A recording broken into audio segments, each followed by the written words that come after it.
children aged 3 to 9 for 20 years. So the person before us today knows her onion. Mandy sits on the board of directors at the local pre-primary school. She's part of the leadership team of the Conscious Parenting Association South Africa, and she's also a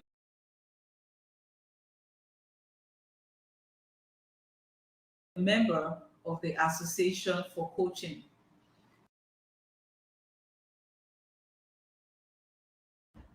Mandy has been working in independent age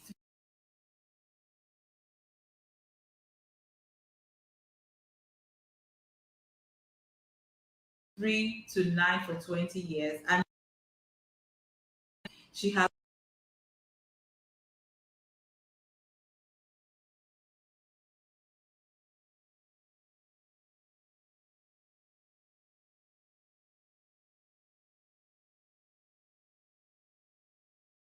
she's a dynamic presenter and is passionate about the development of social emotional skills.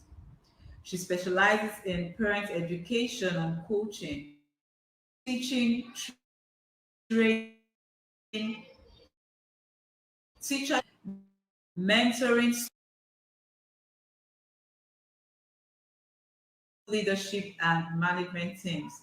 She prioritizes connection and empathy in all her engagements. Wow, what a beautiful, so excited. Mandy has worked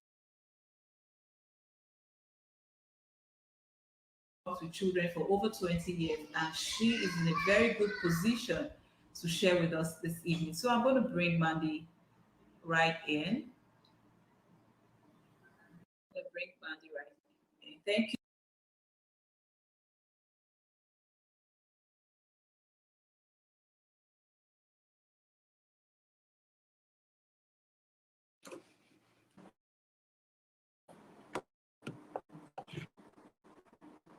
Yeah, she has Lovely. Thank you for that beautiful introduction.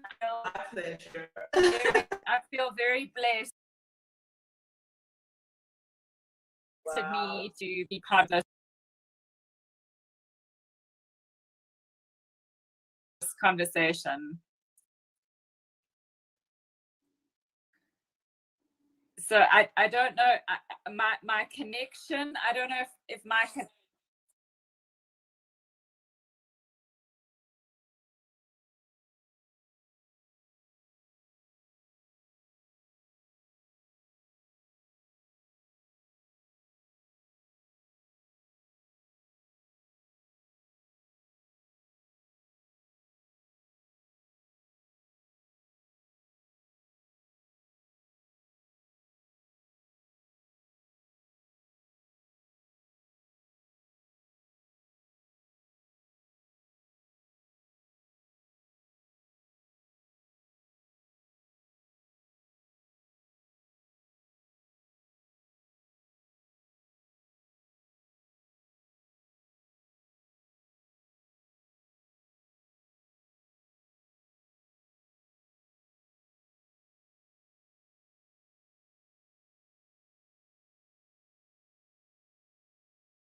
now more than ever, we've been through a global pandemic. We continue to experience high levels of anxiety, both within ourselves, and I speak to parents and educators on a daily basis about what that anxiety looks like for their students and for themselves. And through my work with Conscious Discipline, which Conscious Discipline is a comprehensive self-regulation program, I know that the skill of self-regulation, which is just being able to press pause between the impulse and the response, is such a helpful tool to have.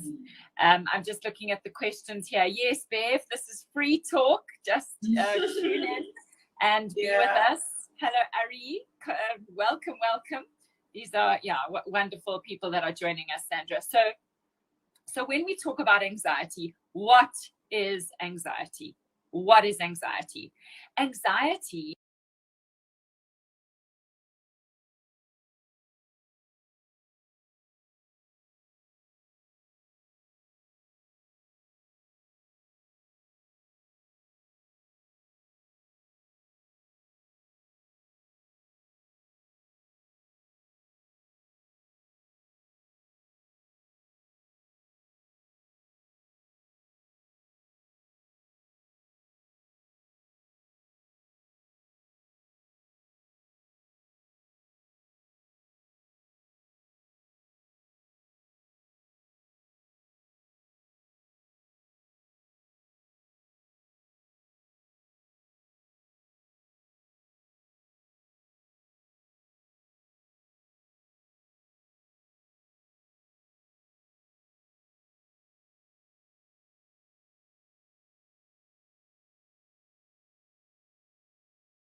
is a sense and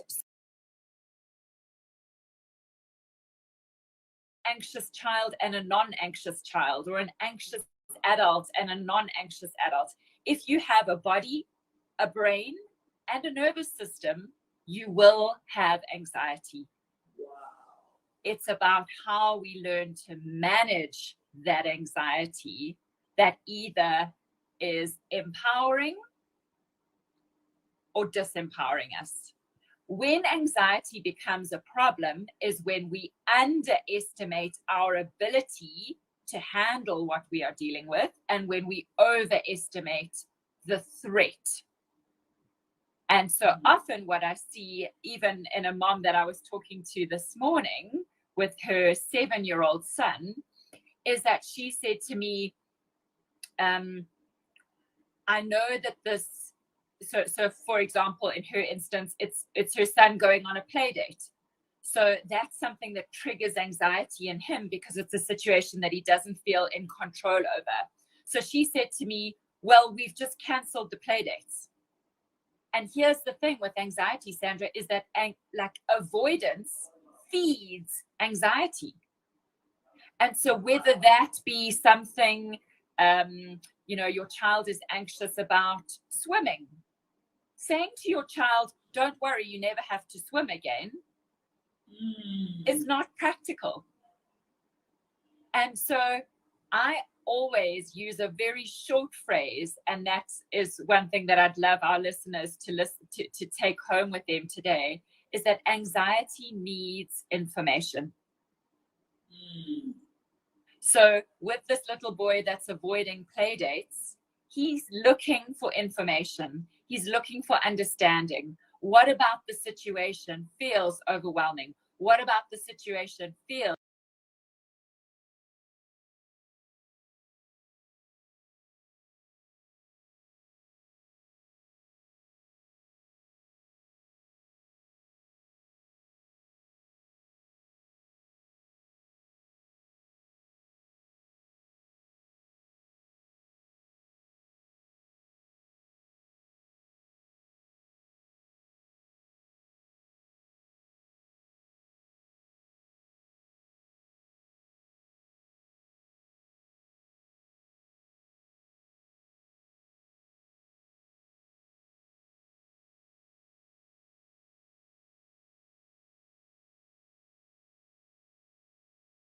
old son, he's biting his fingernails.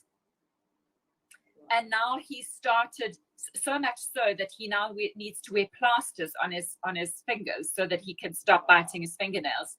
He's telling us that something's not okay. And with my conscious discipline lens, Sandra, all behavior is communication. So that child that is shutting down, the child that is demonstrating aggressive behavior, all behavior is communication. And it's for us as adults, and this is where conscious discipline is so beautiful, because it's an adult first, child second self-regulation program. And because these skills weren't taught to us by our parents, and God bless our parents, they were doing the best that they can with what they had, with the tools that they had. And so from a generational perspective, we teach as we were taught. We do our best until we go know better. Maya Angelou said, we do our best until we know better. And once we know better, we do better. And so I'm very passionate about normalizing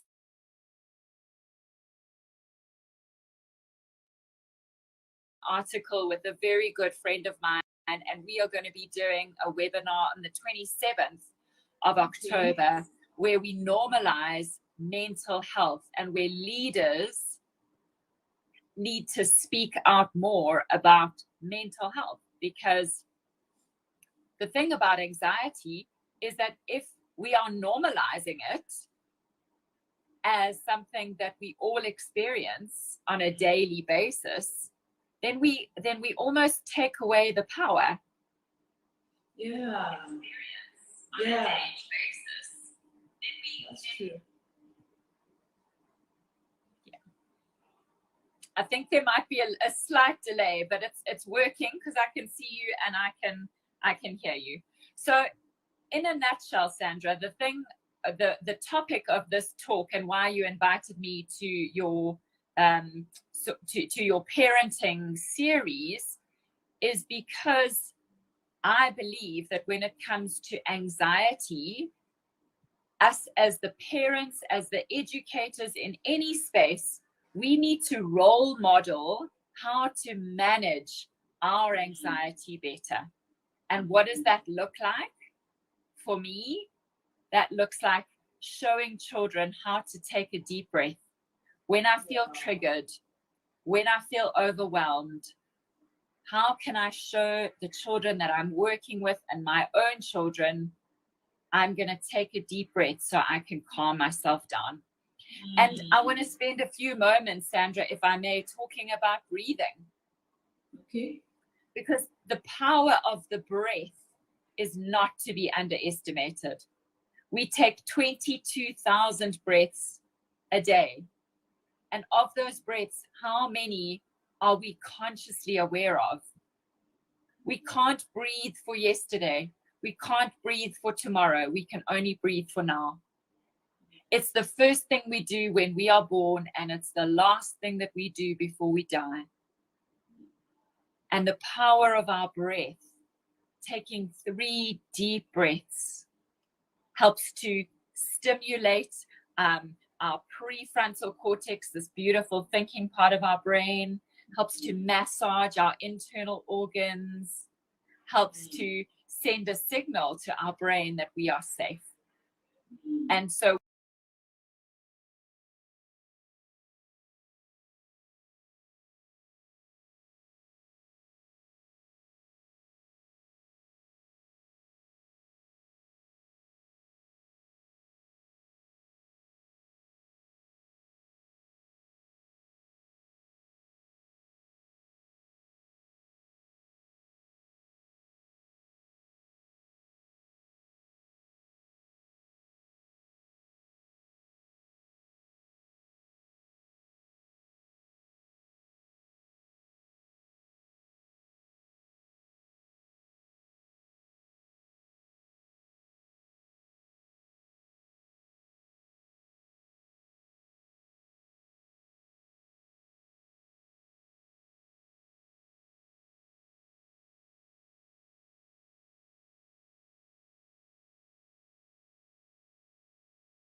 Okay. So now you've made us understand that so long as you're human, so long as you have emotions, anxiety is bound to, come.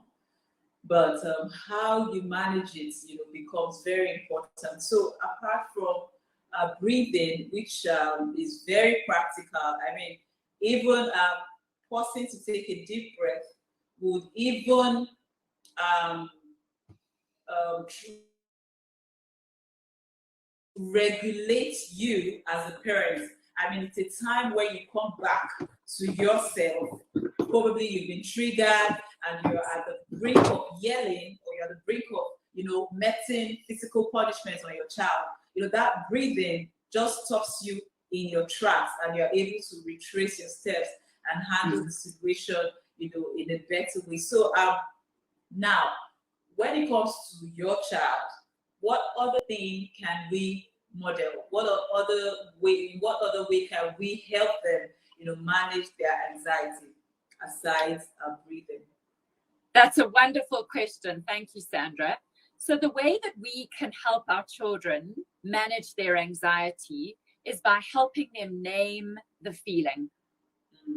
And the way that we do this is by reading their body language and taking our best educated guess at how we think they may be feeling. And so a wonderful phrase, Sandra, that I coach parents to use is you seem. You seem. You seem frustrated. You seem sad. You seem overwhelmed, because that leaves the door open in that if the child is not feeling sad, if he's feeling angry, he'll say, I don't feel sad, I feel angry. And so helping the child to name the feeling and to normalize that emotional literacy. When we were growing up, if we had emojis growing up, it would be happy or sad. Yes. I'm okay or I'm not okay. But when we think about it, there are a plethora of words that can describe how we feel. And Mark Brackett from the Yale Center for Emotional Intelligence uses something called a mood meter. That is, are you aware of the mood meter? No, I'm just hearing that for the first time. I know about the mood wheel, but I'm just hearing about the mood meter. So the mood meter, if any of your listeners want to go and Google the mood meter, MOOD meter, it's from the Yale School for Social and Emotional, Yale Center for Social and Emotional Learning, and it's got 4 quadrants. So we look at emotions in terms of the 2 qualities they have. So there's energy. So is your emotions high energy, like anger or excitement, or is it more low energy, like maybe feeling overwhelmed, or even content is an emotion with lower energy? So there's energy, and then there's pleasantness of the feeling. Is it a pleasant feeling, or is it an unpleasant feeling? So we look at the mood meter as having 4 quadrants. So there's pleasant and unpleasant, and high energy and low energy. And those are yellow, green, red, and blue. And so notice here, Sandra, that I'm using the terminology pleasantness of the feeling. There's no such thing as good and bad feelings. That's judging a feeling. They are pleasant or they are unpleasant. And teaching children that emotions and feelings are temporary, they will pass. But often when that emotion overwhelms us, when you feel triggered and your heart rate starts to increase, your breathing starts to like a shallow breath, you feel like there's like your limbic system in your brain has been hijacked. So that thinking part of your brain goes offline. And so what happens with that being able to name the feeling is that we tune in. What is my body telling me right now? My heart rate is increasing. My brain is not thinking clearly. Let me take 3 deep breaths. And then with your child being able to say, you seem frustrated. You seem sad. You seem overwhelmed. then gives them permission to then say either, yes, that's how I'm feeling, or no, I'm feeling. And children are remarkable.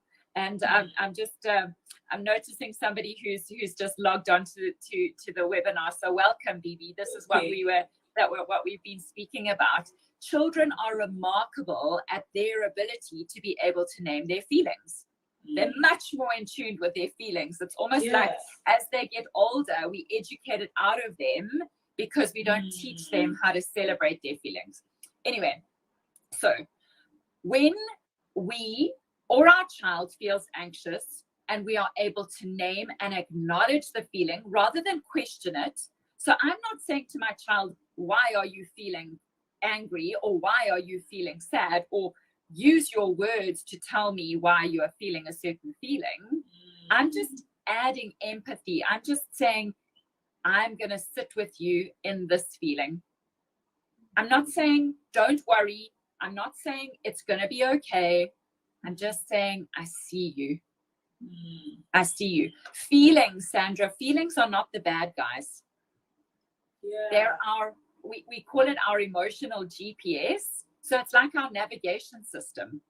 So like, it's like if you wanted to go on a vacation from point A to point B, how would you get there? You'd need a system to help you navigate. Our feelings are that system that helps us navigate through life. And so stop avoiding things that cause your child anxiety.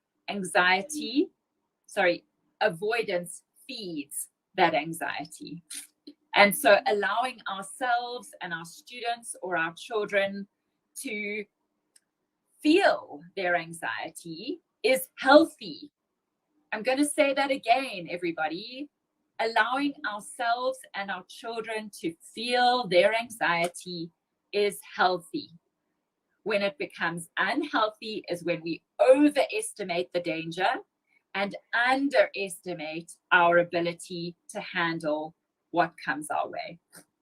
And so, as I've said, sometimes in children, anxiety looks like avoidance or being clingy or aggression or other challenging behaviors that we sometimes think are something else, but they could be under the surface. It could be that anxiety. And so it's really important for our listeners this afternoon or this evening, depending on where you are tuning in from. It's really important to say that a child's ability to self-regulate won't develop without first experiencing regulation from a calm adult. And so anxiety is contagious, but so is calm. And an escalated adult cannot de-escalate an escalated child. I'm going to say that again. An escalated adult cannot de-escalate an escalated child. And so last year when we were coming back after that extended lockdown, and we in our school we had like a drive-by system. A mom of a 6-year-old boy was dropping him off, and he got out the car and we were helping him with his bags, and she wound down the window and she said, "Don't be scared, my boy." And Sandra, what is the message there? That he's not allowed to be sad, or he's not allowed to be scared. And that's not true. And as parents and educators, we want to take away our children's feelings of discomfort. We want to take away their feelings of being scared. And instead of wanting to take those away, let's help empower them with a phrase and a mantra like, "I'm safe, keep breathing, I can handle this. I'm safe, keep breathing, I can handle this." Because as an adult, if I default back to my inner speech when I'm feeling anxious or overwhelmed, my default is going, "I can't do this. I don't know how to do this. I'm not good enough. I'm scared. I'm overwhelmed." And if I've got a narrative and a mantra that says, I'm safe, keep breathing, I can handle this, you've got this, Mandy, you can do it. Take 3 deep breaths. Calm yourself down first so that you can be the best version, so that you can help your children to be successful. That is really allowing ourselves and our students and our children to feel all their feelings helps them to develop that GPS system, that internal navigation system, helps to give them a direction. It helps them also, and this is really important for me to say, Sandra, when that mom said to that child, don't be scared, my boy, the message that she's sending to him is don't trust yourself. And I know that that was not her intention. So helping our children to tune in to what is happening internally, what are they feeling inside? And instead of saying, don't be angry or don't be scared, we say to them, I see you. You seem scared. You seem angry. You are hoping. That's the beautiful, magical phrase that helps us to add empathy to our children's experience. You were hoping. You were hoping, or you wanted to stay longer at the play date. You were hoping that we would have something different for dinner. You wanted your brother to share the remote control with you. And I think so our adult perspective, in a judgmental, controlling way, we want to fix it. We parents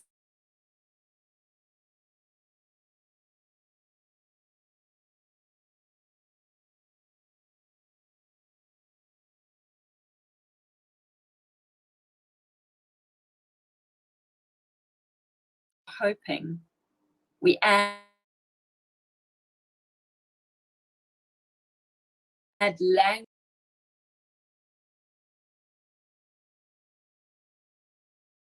to their experience.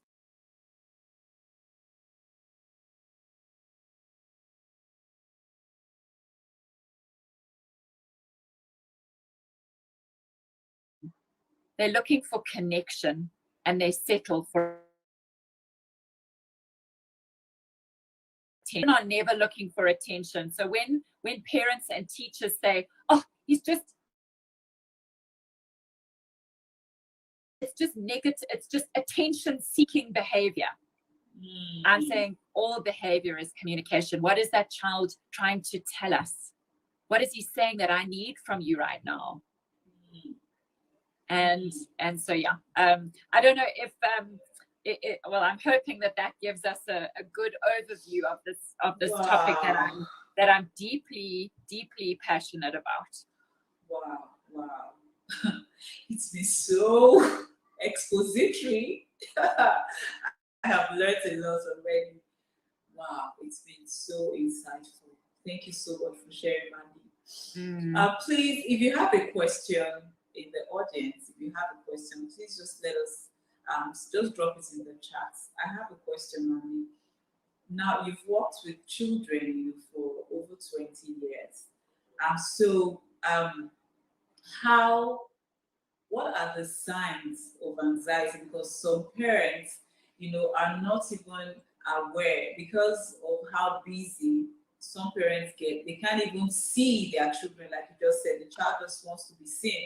They can't even see their children. So even when their children begin to manifest behaviors that should tell us that they are anxious, the parent doesn't see those behaviors. So what are the things, from experience you have dealing with children, working with children, what are the things that we should look out for? For example, we know that when some children are biting their nails, they are anxious. So what other things can we look out for to point us to the fact that this child is actually anxious at this moment? That's a great question. Thank you, Sandra. So my advice to parents and teachers is that we look for patterns in behavior. So we know that children go through phases, and that if that phase if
afternoon, because it's my first time that I'm speaking to somebody internationally, and that was exciting for me. And so that can be, we can reframe anxiety for our children in a way that's quite empowering, right? For them to say, you can do this. It can be a catalyst to get them going. But when it's debilitating and when it's ongoing, that's when we need to seek help. I see there's a question in the chat group. My 9-year-old son is very emotional and has severe outbursts when he's upset. What can I do? So the first thing is, thank you for sharing that comment. And I would welcome a conversation with you of if there are triggers to when your son has these severe outbursts. Is it at a certain time of the day?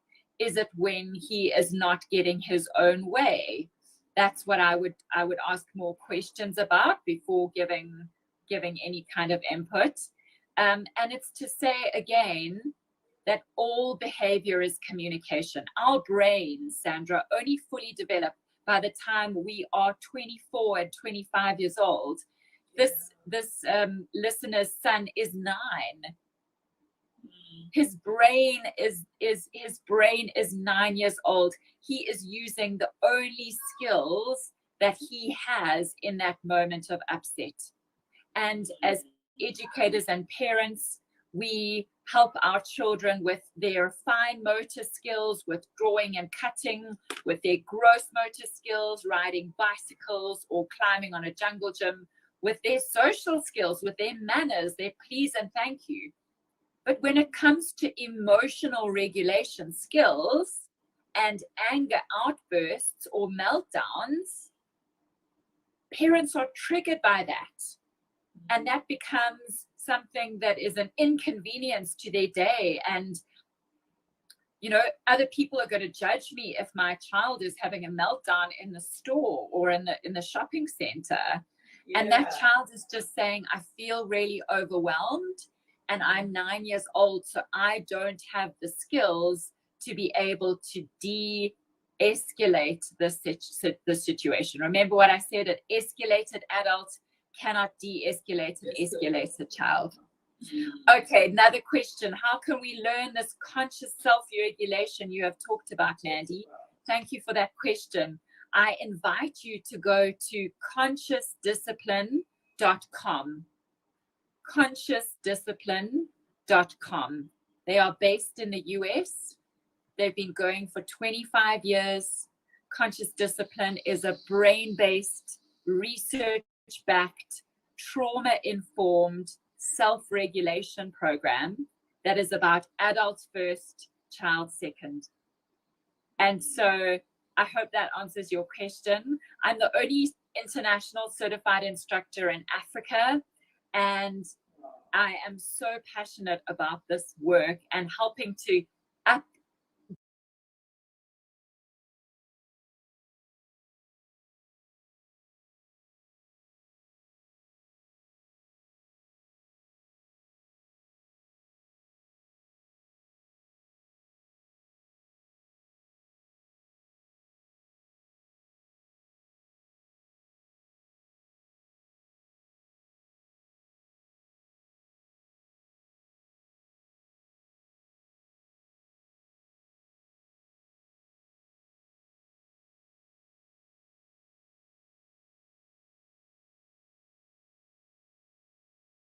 as well. So Mandy, before we release you, before we let you go, we want to drink more from your well. So please go ahead to share any other thing you think we need to know about, anxiety in children or anything surrounding emotional intelligence in Okay. children. Yeah. So I want to talk to you in the time that we've got left about self-regulation, Sandra. Okay. Self-regulation, in a nutshell, is the ability to press pause between the impulse and the response.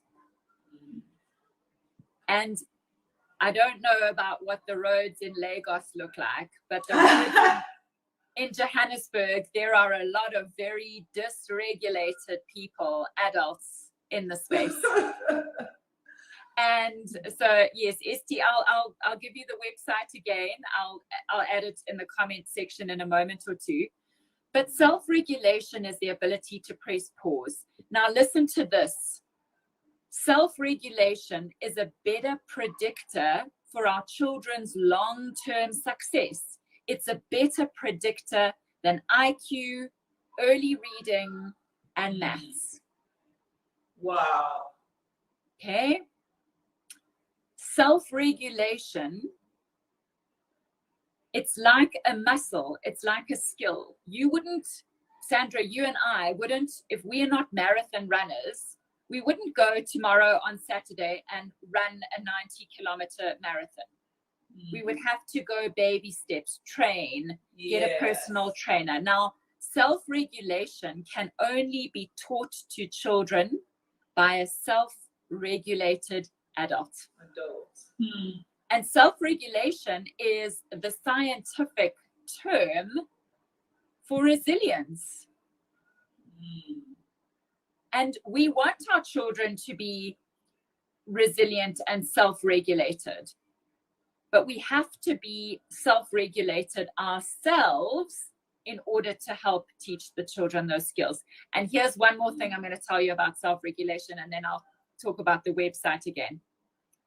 The relationship between parents is more significant for the development of a child's self-regulation skills than the relationship between the parent and the child.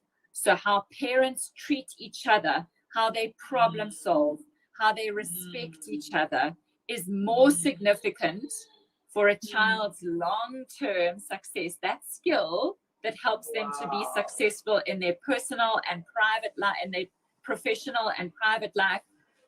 Self-regulation is role modeled to children within the family construct. Wow. And the website for conscious discipline is www.consciousdiscipline.com. Consciousdiscipline.com. Wow. Thank you, Sophia. .com. Okay, so I'll just pin it. Yes, conscious, that's it. Okay. Consciousdiscipline.com. So, Esti, did you get that? Wow. I hope you got that, Esti. Mandy, what can I say? This has been so expository. Please, do we have any more questions for Mandy before she leaves?